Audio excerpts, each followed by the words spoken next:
Le bouddhisme me semble être une philosophie incomplète et j'aimerais vraiment que tu me prouves le contraire. Non pas parce que c'est faux, mais parce que sa solution me pose problème. Au cœur du bouddhisme, il y a les 4 nobles vérités. La première, c'est que la vie implique de la souffrance, dukkha. La deuxième, c'est que cette souffrance naît du désir, tanha. Et la troisième, c'est qu'il est possible d'y mettre fin, c'est nirodha. Et enfin, la quatrième vérité, c'est qu'il existe un chemin pour parvenir à la cessation de ces désirs, magga. Logiquement, c'est cohérent, je comprends la mécanique. Mais ce qui me dérange, c'est que sans désir, une société ne tient pas. Il faut le désir de vivre dignement, le désir de justice, de protéger, de construire, de transmettre. Sans ces désirs-là, il n'y a pas de monde commun.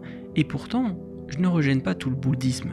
Le zen m'a énormément apporté, par exemple la pratique du sati, l'attention, le fait de voir les pensées sans leur obéir. Tout ça c'est essentiel, surtout aujourd'hui, mais ce que je questionne, ce n'est pas la lucidité, c'est l'objectif final. Car les personnes qui tentent de l'atteindre passe par cette recherche d'un éveil total vers le nirvana. Ça passe par le retrait, la méditation intensive et une vie en marge du monde. Mon point c'est que si tout le monde se mettait à chercher intensément le nirvana, la société s'effondrerait. Alors, peut-être que le bouddhisme est une voie individuelle puissante, mais pas un modèle universel. Mon point de vue, c'est que pour être cohérent, une philosophie doit inclure tout le monde, non pas une minorité. Alors pour moi, peut-être que la vraie question n'est pas comment éliminer le désir, mais comment vivre avec lui. Et toi ?